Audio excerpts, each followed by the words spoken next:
Good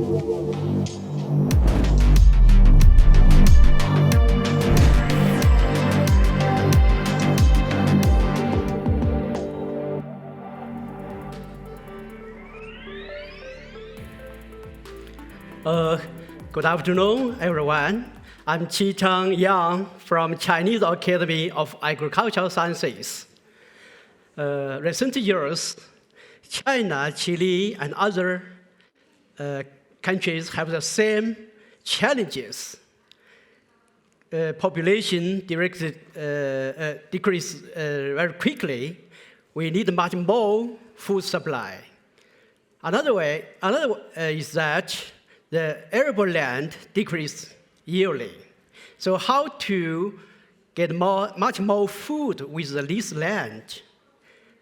One of the way is controlled environment agriculture. Oh, this is my academy. Our academy is the Chinese Academy of Agricultural Science. We have 34 institutes in the academy. It's our institute is in Chengdu, is a panda hometown. It's about 1,600 kilometers near Beijing. Fourthly, I will introduce for the world why they lead the control environment agriculture. This shows you that the challenges, population increased quickly, but the arable land per capita decreased yearly. This shows you that in China, we only about the 0.009 hectares per capita for arable land.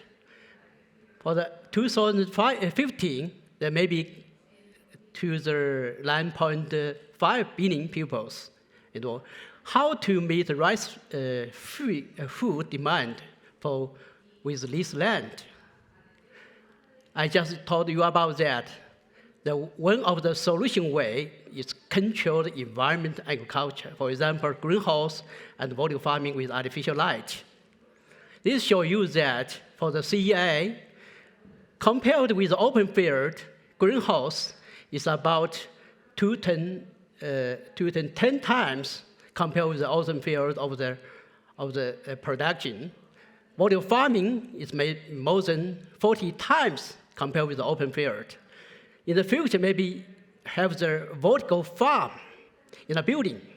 Maybe have the more than 1,000 times compared with production compared with the open field. Another way is that with the CEA technology, we can expand non-arable land for food production. One is the way use the desert, open areas, and other places can produce the food. Another way is that with the vertical expansion. For example, we can use the vertical farming system to the many layers to promote food production. This shows you that with the vertical expansion of land in cities, compared with the open field, we can produce the food with 20 layers. In the building, many vertical farming systems. This shows you that greenhouse, vertical farming, vertical farm. Just I told you about that, we can extend with non-traditional farming space. For example, in the desert areas, we build the greenhouse for produce the rice and alfalfa and tomato and other vegetables in these areas. This shows you that we have about nearly 800 hectares greenhouse produce the food in the desert areas.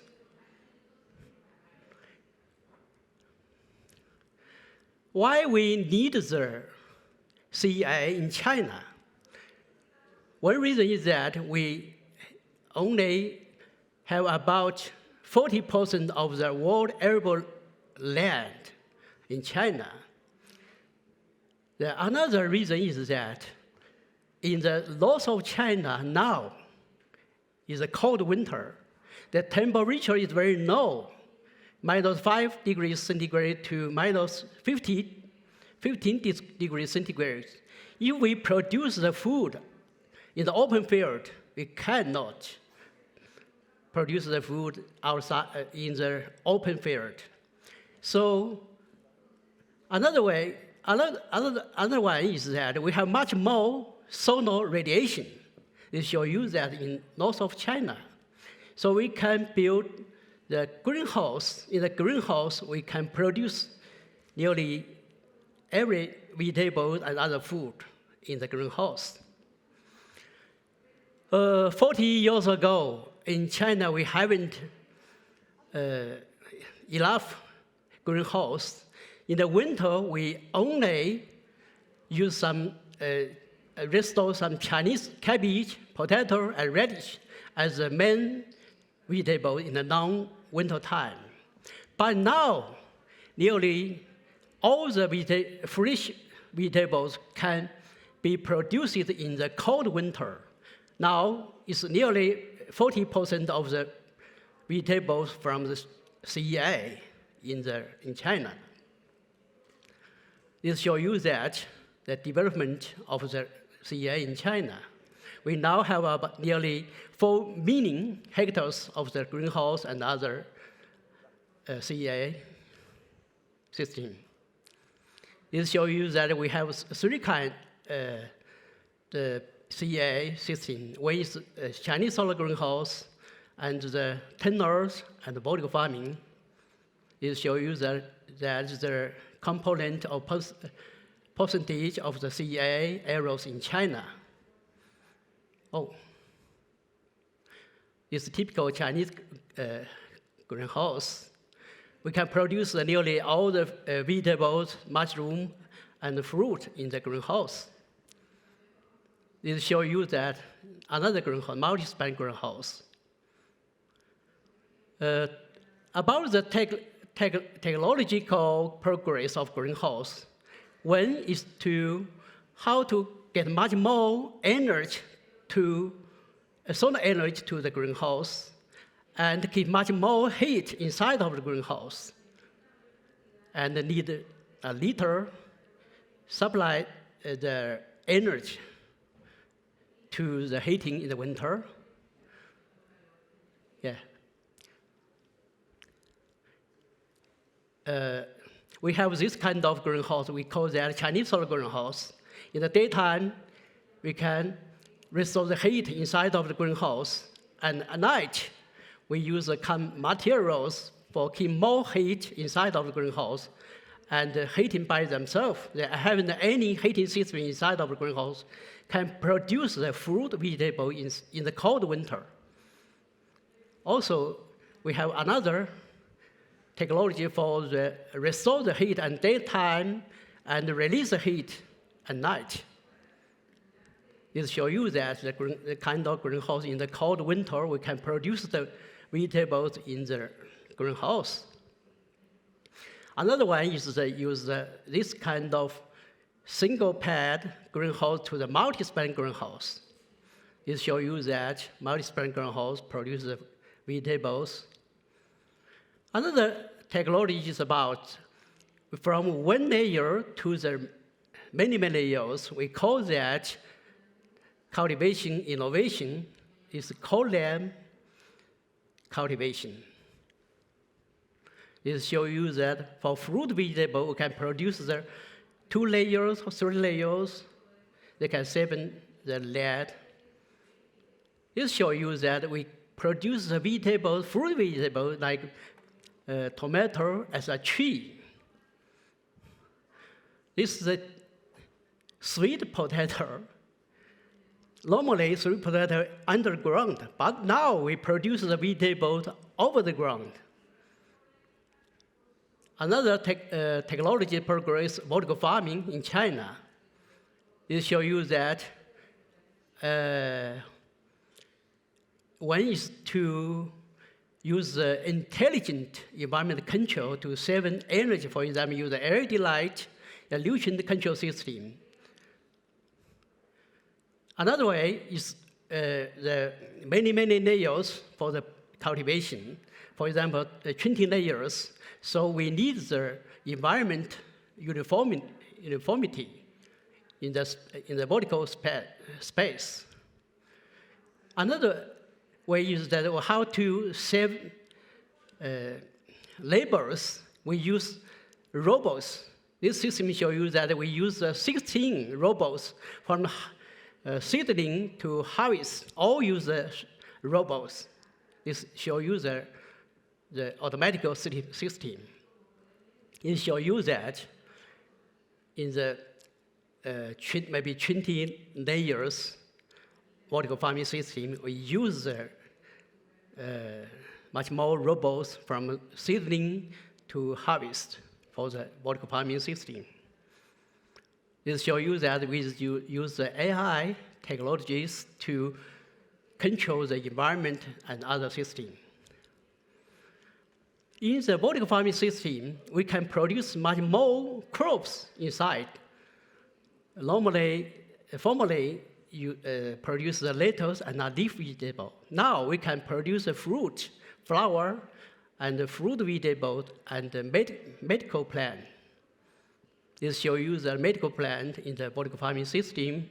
This shows you that edible flowers also can be produced in the vertical farming system.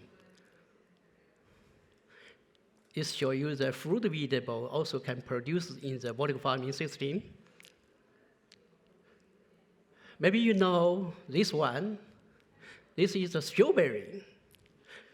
In China, from the April to December, we haven't any strawberry in the market. So we use this vertical farming system can produce the strawberry from the April to December. This shows you that in Chengdu, about 11 layers of the system produce strawberry yearly. Also, some crop like rice, the wheat, soybean, maize, cotton, and others also can be produced in vertical farming system and also shorten the period about more than 15% of the time. In the urban life, use the vertical farming system can produce the food in your family, in the city center and the other place, and also produce the vegetable use commercial uses. Also, this is all the system for the family, small vertical farming system. Also, in the space exploration, also can use the vertical farming system, produce the vegetables for the astronauts. This shows you that. Also, we do some experiment for maybe in the future, in the moon, use the system can produce the vegetables. It show you that. So, my conclusion is that I just told you about that. With control environment agriculture, we can produce the food solve the challenges. Just I told you about that. For the population increase quickly and the arable land decrease yearly. This shows you that with the greenhouse and the structural innovation can improve the energy and land use efficiency and make a significant contribution to supply the food. Vertical farming is a very important way for producing more food with less source. For example, land, because we can produce the food many years, and also in a building, many volume farming systems can extend the land use efficiency. The CEA can significantly expand arable land, improve land use efficiency, and guarantee the food security. I just told you about that. The challenges, especially for the short of the arable land, we can use the CEA can solve the challenges. Also, CEA is thought as a novel and sustainable approach to meet the rising urban food demand. Just I told you about that, they can produce a vegetable, fruit, also can produce the other crops like rice, wheat, maize, and others. And also shorten the crop time. Maybe in the future can use the high-speed breeding. So CEA maybe is a very important way to solve the challenges I just told you about that, the population increase and the arable land decrease, and much more food needed. So it's my presentation. Thank you. Thank you very much.